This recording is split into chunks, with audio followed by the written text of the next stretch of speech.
Important topics in statistics ആണ്. നമുക്ക് സ്റ്റാറ്റിസ്റ്റിക്സിൽ 7 chapter പഠിക്കാനുണ്ട്. അതിൽ ഇമ്പോർട്ടൻറ്റ് ഓരോ ചാപ്റ്ററിലും ഇമ്പോർട്ടൻറ്റ് ടോപ്പിക്സ്.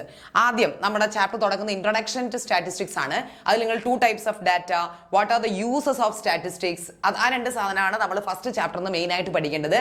സെക്കൻഡ് ചാപ്റ്ററിൽ വരുമ്പോൾ 2 സോഴ്സസ് ഓഫ് ഡാറ്റ ഏതാണ്, various methods to collect primary data. ഇത് ചിലപ്പം ഈ ഭാഗത്തുനിന്ന് ചിലപ്പം essay ക്വസ്റ്റ്യനും ചാൻസ് ഉണ്ട് കേട്ടോ. 3 മെത്തേഡ്സ് ഉണ്ട് പ്രൈമറി ഡാറ്റ കളക്ട് ചെയ്യാൻ. ആ ഓരോ 3 മെത്തേഡ്സിന്റെയും മെറിറ്റ്സും ഡിമെറിറ്റ്സും പഠിച്ചു വെക്കുക.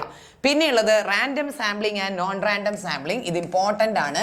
എന്താണ് മീനിങ് പഠിച്ചു വെച്ചാൽ മതി. Random sampling and non random sampling. Next census സർവേയും സാമ്പിൾ സർവേയും തമ്മിലുള്ള ഡിഫറൻസസ്.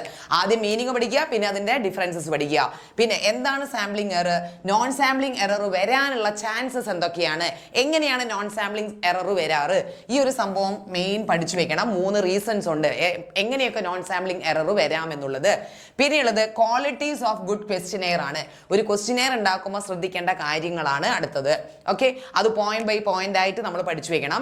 പിന്നെയുള്ളത് types of classification. 4 different types of classification ഉണ്ട്. അത് വിത്ത് എക്സാമ്പിൾ ഡാറ്റ അടക്കം പഠിച്ചു വെക്കണം. പിന്നെയുള്ളത് ഡിസ്റ്റിംഗ്വിഷ് ബിറ്റ്വീൻ ആയിരിക്കും മിക്കവാറും ചോദിക്കുക. ഡിസ്ക്രീറ്റ് വേരിയബിളും കണ്ടിന്യൂസ് വേരിയബിളും തമ്മിലുള്ള ഡിഫറൻസസ് എക്സാമ്പിളും ചോദിക്കാറുണ്ട്. അതേപോലെ ഇവിടെ ഇമ്പോർട്ടൻ്റ് ആയിട്ട് നിങ്ങൾ പഠിക്കേണ്ടത് പൈലറ്റ് സർവേ ആണ് കേട്ടോ.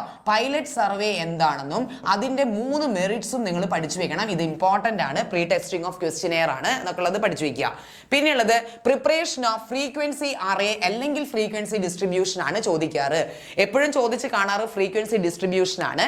അപ്പൊ ഫ്രീക്വൻസി ഡിസ്ട്രിബ്യൂഷൻ എന്ന് പറയുമ്പോൾ തന്നെ ആലോചിക്കണം അത് ക്ലാസ്സസ് ഒക്കെ ഉള്ള ഒരു സാധനമാണെന്ന് ആലോചിക്കണം കേട്ടോ. അതേപോലെ ഒരുപാട് വാല്യൂസ് ഇങ്ങനെ തന്നിരിക്കും. വാല്യൂ ഒക്കെ തെറ്റാതെ നമ്മൾ അത് ഉൾപ്പെടുത്തി തന്നെ ചെയ്തുകൊണ്ടിരിക്കണം. പിന്നെയുള്ളത് ഡയഗ്രാം ബേസ്ഡ് ആയിട്ട് നമ്മൾ ഇങ്ങോട്ടേക്ക് വരുന്ന സമയത്ത് സിമ്പിൾ മൾട്ടിപ്പിൾ കോമ്പോണന്റ് അല്ലെങ്കിൽ സബ് ഡിവൈഡഡ് ബാർ ഡയഗ്രാംസ് വരയ്ക്കാൻ പഠിക്കണം.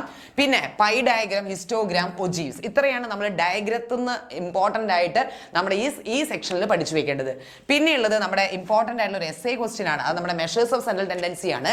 അതിൽ മീൻ മീഡിയൻ മോഡ്, അത് എസ്പെഷ്യലി ഒരു കണ്ടിന്യൂസ് ഡാറ്റയിൽ കാണാൻ തറോ ആക്കിയിട്ട് പഠിച്ചു വെച്ചോളുക. അത് 8 മാർക്കിന്റെ essay ആയിരിക്കും. പിന്നെ നമ്മുടെ കോറിലേഷൻ എന്നുള്ള ചാപ്റ്ററിൽ വരുമ്പോൾ നിങ്ങൾ scatter diagram 7 different scatter diagrams വരയ്ക്കുക. അത് കണ്ടാൽ തന്നെ അത് കാണുമ്പോൾ തന്നെ നമുക്ക് എടുത്ത് അറിയണം അത് ഏത് ടൈപ്പ്, അതായത് ഏത് റിലേഷൻ കോറിലേറ്റഡ് ആണോ XY വേരിയബിൾ എന്നുള്ളത്. അങ്ങനെയായിരിക്കും ചിലപ്പോൾ പരീക്ഷയ്ക്ക് ചോദിക്കുക. ഡയഗ്രാം തന്നിട്ട് അത് ഏത് ടൈപ്പ് കോറിലേഷൻ ആണെന്നാണ് ചോദിക്കാറ് കേട്ടോ. അല്ലെങ്കിൽ ചിലപ്പോൾ എങ്ങനെയായിരിക്കില്ല, ഡയഗ്രാം വരയ്ക്കാനായിരിക്കും ചോദിക്കുക. എങ്ങനെ പോയാലും 7 എണ്ണം കൊണ്ട് 7 എണ്ണവും കറക്റ്റ് ആയിട്ട് പഠിച്ചു വയ്ക്കുക. പിന്നെ നമ്മൾ പ്രോബ്ലം കയറുന്ന സമയത്ത് കാൾ പിയേഴ്സൺസ് കോറിലേഷൻ കോഎഫിഷ്യന്റും അതേപോലെ സ്പിയർമാൻസ് റാങ്ക് കോറിലേഷൻ കോഎഫിഷ്യന്റും ആണ് ചോദിച്ചു കാണാറ്. കുറേ കൊല്ലം മുന്നേ നമ്മുടെ ഈ സെക്ഷനിലായിരുന്നു essay question Karl Pearson's correlation coefficient ആയിരുന്നു ചോദിച്ചിരുന്നത് കേട്ടോ. 8 മാർക്കിന്റെ essay ക്വസ്റ്റ്യൻ പണ്ട് ചോദിക്കുന്നത്, പിന്നീടാണ് അത് ഒഴിവാക്കിയത്. ഇനി സ്പിയർമാൻസ് റാങ്ക് കോറിലേഷൻ 3 ടൈപ്പ് ഉണ്ട്. അതായത് ഓൾറെഡി റാങ്ക് തന്നിട്ടുള്ളതുണ്ട്, റാങ്ക് കണ്ടുപിടിച്ച് ചെയ്യേണ്ടതുണ്ട്, അതേപോലെ റാങ്കിൽ ടൈ വരുന്നുണ്ട്. നമ്മളെ ലാസ്റ്റത്തെ 2 കേസും ചോദിക്കാറില്ല. ഓൾറെഡി നിങ്ങൾക്ക് റാങ്ക് തന്നിട്ടുള്ള കേസാണ് ചോദിക്കാറ് കേട്ടോ. ഇനി അടുത്തത് നോക്കുമ്പോൾ പ്രോപ്പർട്ടീസ് ഓഫ് കോറിലേഷൻ ആണ്. ഇതും വളരെ ഇമ്പോർട്ടൻ്റ് ആണ്. What are the various properties, ഒരു 4-5 പ്രോപ്പർട്ടീസ് പഠിച്ചു വെക്കുക. പിന്നെ നമ്മൾ ഇൻഡെക്സ് നമ്പറിലേക്ക് വരുമ്പോൾ സിമ്പിൾ ആഗ്രിഗേറ്റ് ഇൻഡെക്സ് നമ്പർ കാണാനാണ് കേട്ടോ.